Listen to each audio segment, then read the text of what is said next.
Hi నమస్కారం అందరికీ. ఎలా ఉన్నారు అందరూ?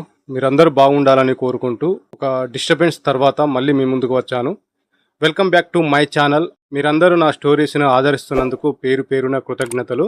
నా ఛానల్ని ఎవరైనా కొత్త వారు విజిట్ చేస్తే దయచేసి నా ఛానల్ని సబ్స్క్రైబ్ చేసుకోండి.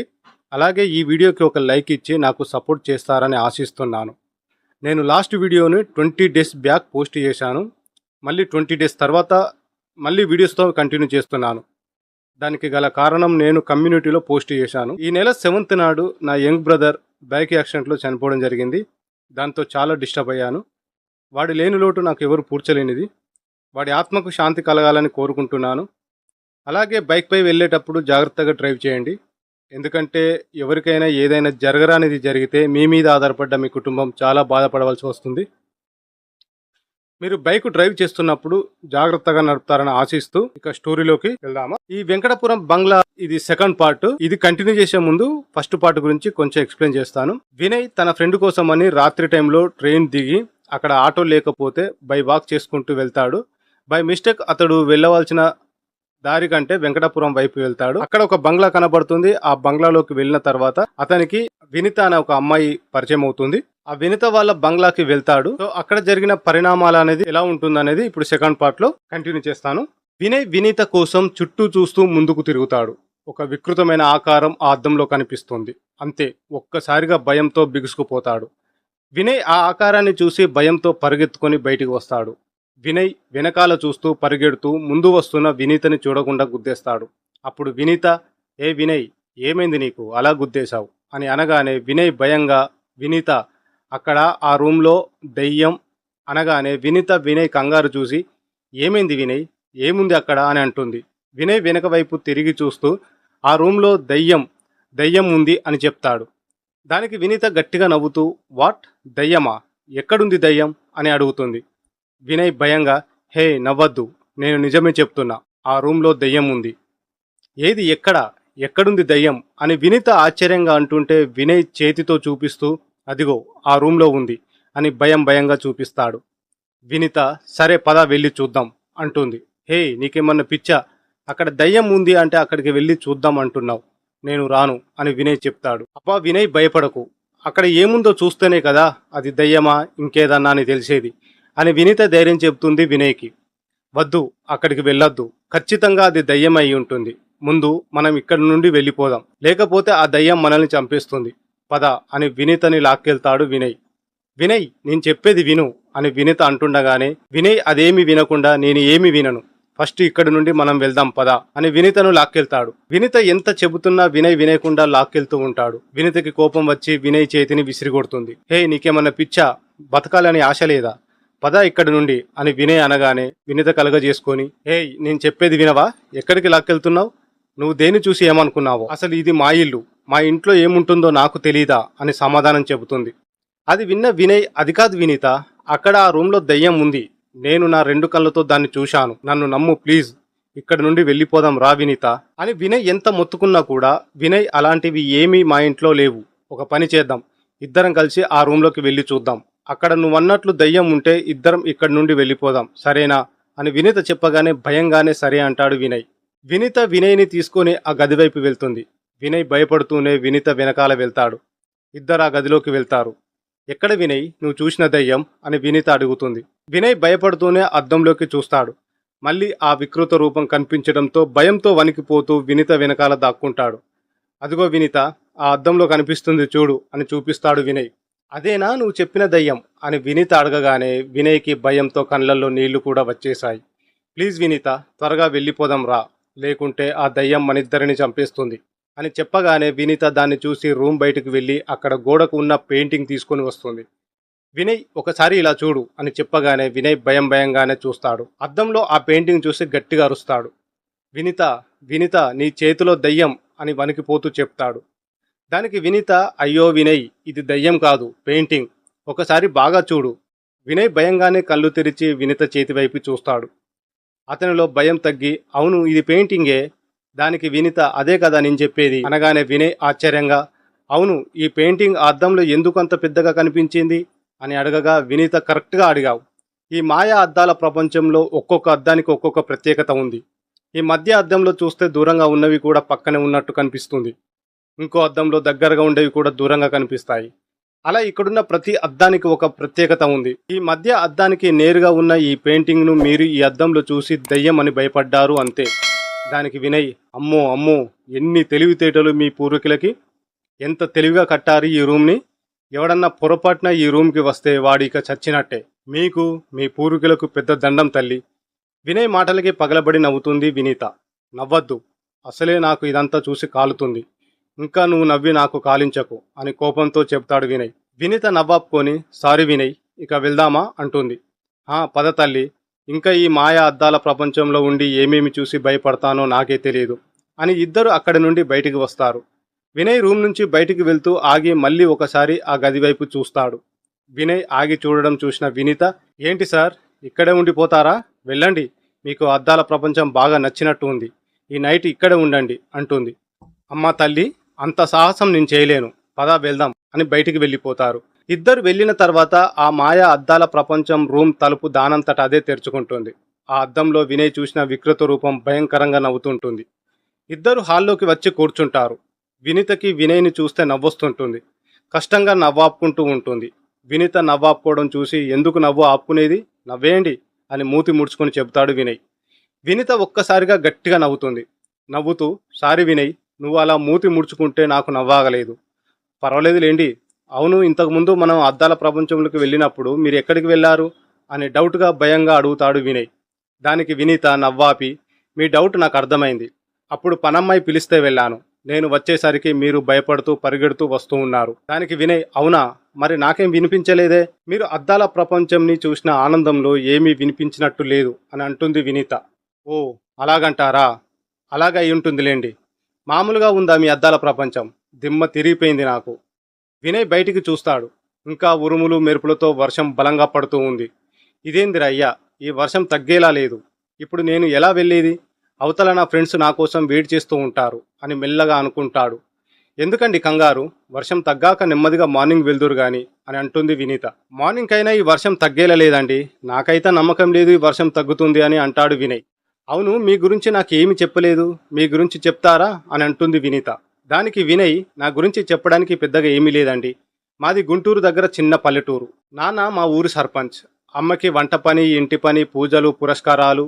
నాన్నకి ఏ విషయంలో ఎదురు చెప్పకుండా ఉండడమే తన పని. అమ్మా నాన్నల ఒక్కగానొక్క ముద్దుల కొడుకును నేను. నా స్టడీస్ అంతా విజయవాడలో కంప్లీట్ చేశాను. ప్రజెంట్ బెంగళూరులో సాఫ్ట్వేర్ ఇంజనీర్గా జాబ్ చేస్తున్నాను. ఇప్పుడు నా ఫ్రెండ్ పెళ్లికని ఈ ఊరికి వచ్చాను అని చెప్తాడు. ఓ, మీ ఫ్రెండ్ పెళ్లి కోసం ఇక్కడికి వచ్చారా? మరి మీ పెళ్ళి ఎప్పుడు అని అడుగుతుంది వినీత. పెళ్ళా అని నీరసంగా పలుకుతాడు వినయ్. ఏంటండి పెళ్ళా అని అంత నీరసంగా పలుకుతున్నారు? కొంపదీసి ఎవరినైనా లవ్ చేసి లవ్లో ఫెయిల్ అయ్యారా ఏంటి? వినయ్ ఒక్కసారిగా డల్ అయిపోతాడు. సారీ అండి, మిమ్మల్ని అలా అడిగి బాధ పెట్టినందుకు. దానికి వినయ్, ఇట్స్ ఓకే.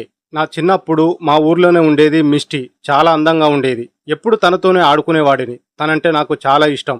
తనని చాలా అపురూపంగా చూసుకునేవాడిని.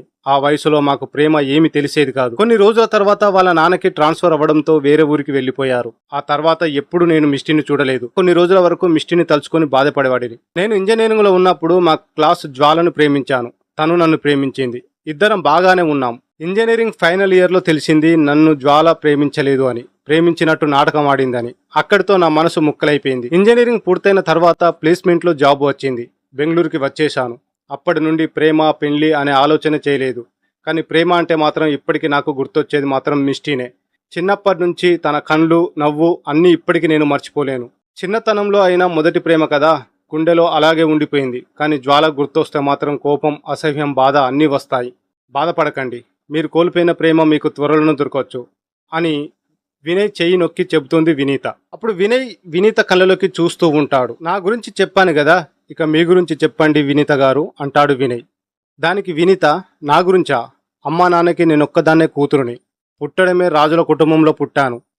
నా మీద ఎవరు చూపు పడకుండా మా నాన్న ఎక్కువగా నన్ను ఇంట్లోనే ఉంచాడు. నా చదువు అన్నీ ఈ ఇంట్లోనే.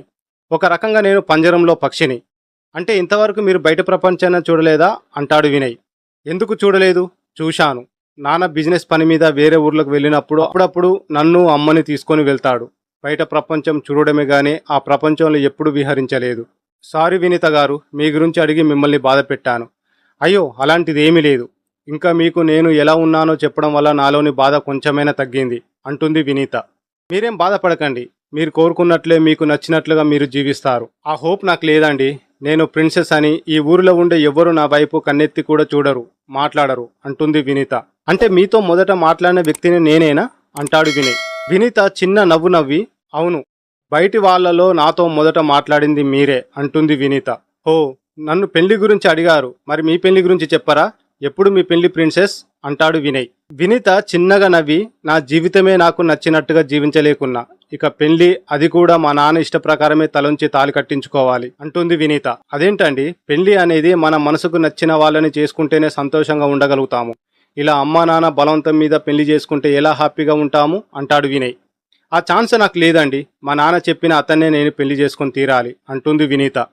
అంటే మీకు మీ పెళ్లి మీద, జీవిత భాగస్వామి మీద ఎలాంటి కలలు కనలేదా? ఎందుకు కనలేదు? నేను ఒక అమ్మాయినే. నాకు కొన్ని కలలు, కోరికలు ఉన్నాయి. నా మనసుకి నచ్చిన వాడి చేయి పట్టుకొని అతని భార్యగా ఆనందంగా ఈ ఇంటి నుంచి అత్తగారింటికి వెళ్ళాలి. అతనికి నేను, నాకు అతను సర్వసంగా బతకాలి. ఇలా చాలా కలలు ఉన్నాయి. కానీ ఇవేమీ జరగవు అని నాకు తెలుసు అంటుంది వినీత. అదేంటి అలా అంటారు?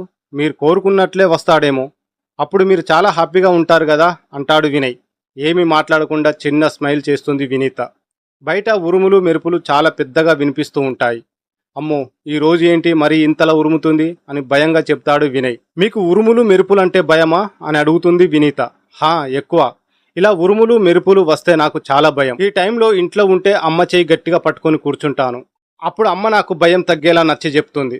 వీళ్ళిద్దరూ మాట్లాడుకుంటూ ఉండగా ఆకారం వీళ్ళ వైపు చూస్తూ ఉంటుంది. వినీత వినయ్ చేయి గట్టిగా పట్టుకొని కూర్చుంటుంది. వినయ్ వినీత వైపు చూస్తాడు. వినీత కూడా వినయ్ వైపు చూస్తుంది. ఇద్దరు ఒకరి కళ్ళలోకి ఒకరు చూసుకుంటూ ఉంటారు. వినీత వినయ్ చెయ్యి పట్టుకోవడంతో ఆ అర్తనాదాలు కోపంగా ఇంకా గట్టిగా వస్తాయి. ఇద్దరు అలా ఒకరి కళ్ళలోకి ఒకరు చూస్తూ ఉండడం చూసిన ఆకారం ఇంకా కోపంగా వారిద్దరి వైపు చూస్తూ ఉంటుంది. రెప్పపాటు కాలంలో అది బయటికి వెళ్ళిపోతుంది. ఆ ఆకారం కోపంగా బయటికి వెళ్లి గట్టిగా అరుస్తుంది. ఆ అరుపుకి పక్కనున్న చెరువులోని నీరు ఉవ్వెత్తున పైకి లేచి విస్ఫోటకంగా చెల్లా చెదురవుతుంది. ఆ ఆకారం కంటి నుండి నిప్పులు చిమ్ముతూ ఉంటుంది. అతని చూపుబడిన చెట్టు మొత్తం మంటలతో దహించిపోతుంది. అతని కోపానికి ఆర్తనాదాలు ఇంకా ప్రతిధ్వనిస్తూ ఉంటాయి. ప్రపంచాన్ని మర్చిపోయి ఒకరి కళ్ళలోకి ఒకరు చూసుకుంటూ ఉన్న ఇద్దరు పిడుగుపడ్డ శబ్దంతో ఈ లోకంలోకి వస్తారు. ఇద్దరు బాల్కనీలోంచి బయటికి చూస్తారు. దూరంగా కాలుతూ ఉన్న చెట్టును చూసి వినయ్ ఇంకా భయపడతాడు. వినయ్ గారు, మీరు వెళ్ళి రెస్ట్ తీసుకోండి అంటుంది వినీత. వినీత చెప్పినట్టుగా రూమ్లోకి వెళ్తూ ఉంటాడు వినయ్. వినయ్, ఆ రూమ్ కాదు, పైన ఉన్న రూమ్కి వెళ్ళండి. ఆ గది సౌండ్ ప్రూఫ్, మీకు ఎలాంటి శబ్దాలు వినిపించవు అని అంటుంది వినీత. వినీత చెప్పినట్లే వినయ్ పై గదికి వెళ్తాడు. వినీత అక్కడే బాల్కనీలో నిల్చొని చూస్తూ ఉంటుంది. అప్పుడే అక్కడికి పనమ్మాయి పద్మ వస్తుంది. చిన్నరాణి గారు, వర్షం చూస్తూ చెప్పు పద్మ అంటుంది వినీత. మీరేం చేస్తున్నారో మీకైనా తెలుస్తుందా చిన్నరాణి గారు?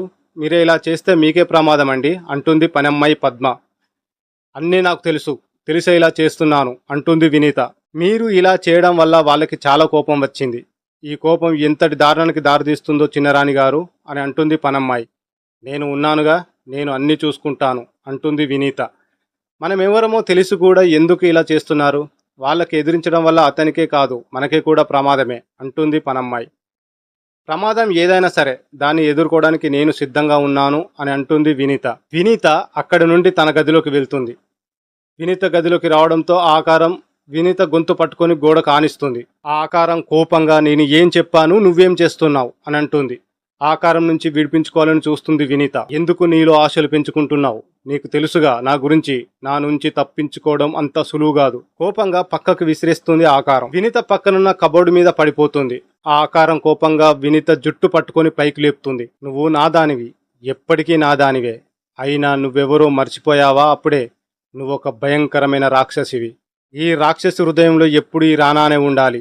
కాదని ఇంకెవరికైనా ఈ హృదయంలో చోటిచ్చావో అని తన శరీరంలో ఉన్న గుండె బయటికి తీస్తాడు. ఆ గుండె మొత్తం రక్తంతో ఉంటుంది.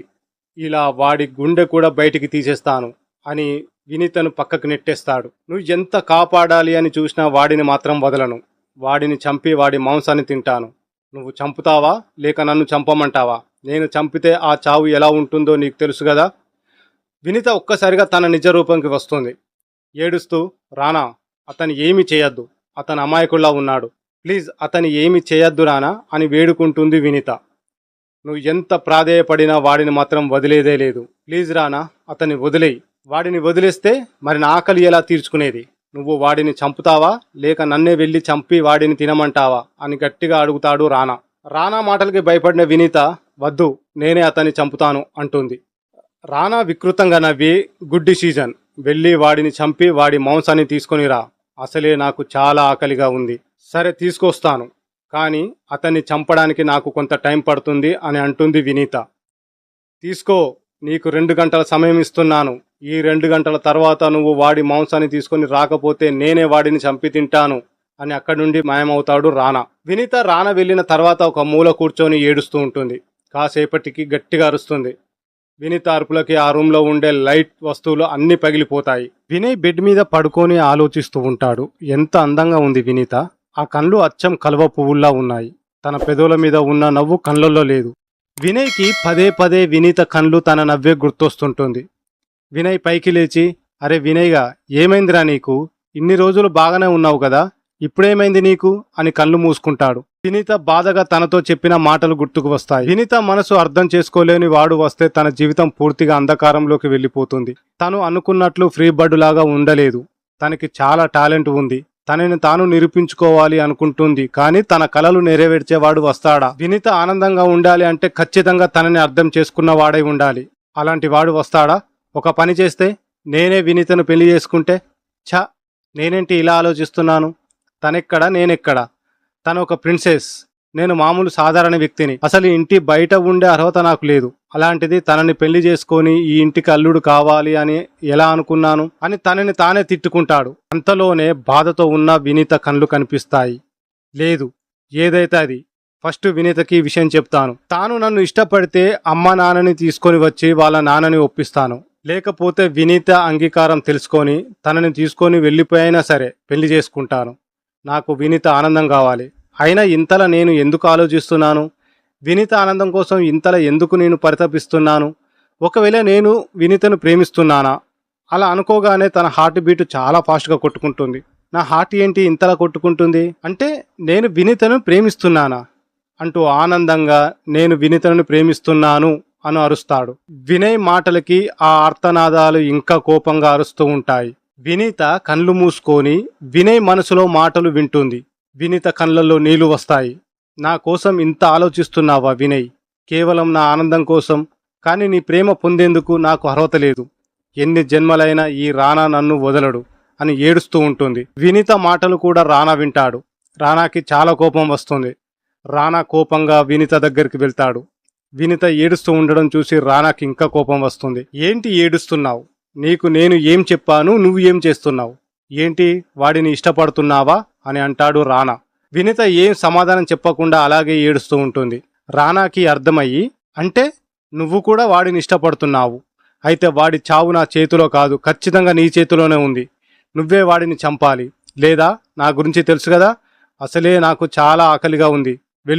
వెళ్ళి వాడిని చంపి తీసుకొని రా అని అంటాడు రానా. వినీత ఏం మాట్లాడకుండా సైలెంట్గా ఉంటుంది. ఇలా నువ్వు వినవు అని కోపంగా వినయ్ దగ్గరికి వెళ్తూ ఉంటాడు.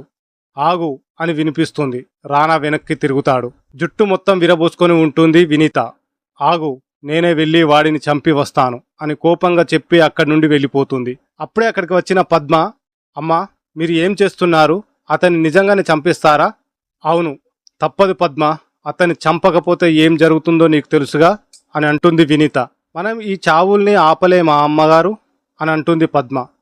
ఆపగలిగి ఉంటే ఈ ఊరు ఇలా ఉండేది కాదు. ఇప్పటికే ఎంతో మందిని కాపాడగలిగే వాళ్ళం. కానీ ఇప్పుడు మనం ఏమీ చేయలేం. ఈ రానాకి మన వ్యూహం తెలిసిపోయి అతన్నే ఇక్కడికి వచ్చేలా చేశాడు. ఇదంతా రానా వ్యూహం. అంటే అతని చావు తప్పదా అమ్మగారు అంటుంది పద్మ. తప్పదు అని తన గదిలోకి వెళ్తుంది వినీత. వినయ్కి ఎంతసేపు పడుకున్నా అసలు నిద్ర రాదు. ఏంటి, అసలు నిద్ర పట్టడమే లేదు అని బెడ్ మీద అటువైపు ఇటువైపు దొర్లుతూ ఉంటాడు. నిద్ర రాకపోవడంతో గది నుంచి బయటికి వస్తాడు. అమ్మయ్యా, ఉరుములు శబ్దం రావడం లేదు.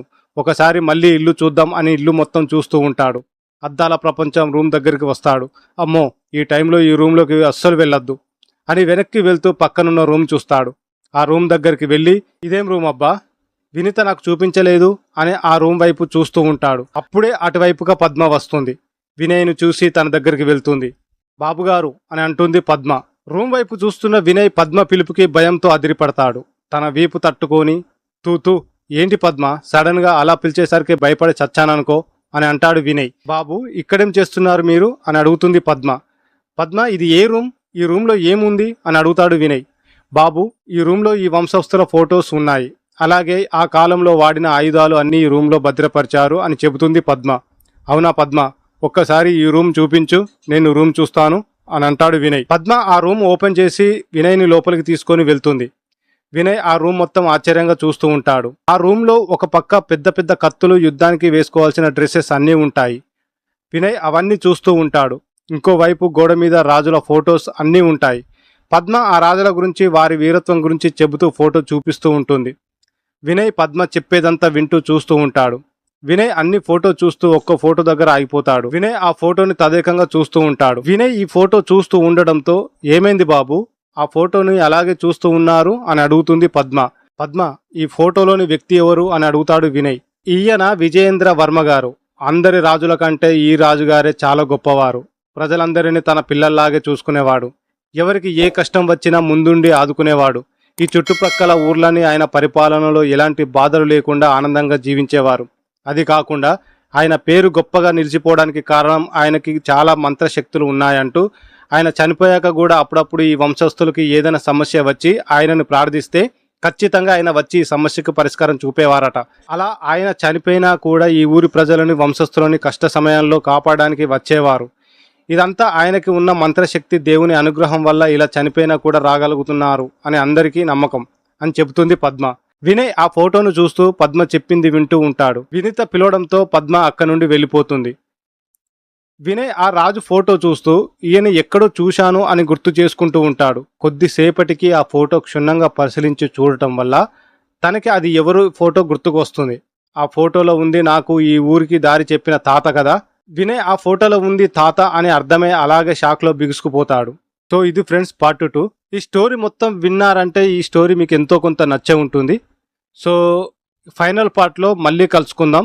ఆ పార్ట్లో వినయ్ని కాపాడడానికి విజయేంద్ర వర్మ ఏం చేశాడు అనేది నెక్స్ట్ పార్ట్లో తెలుసుకుందాం. అప్పటి వరకు బాయ్.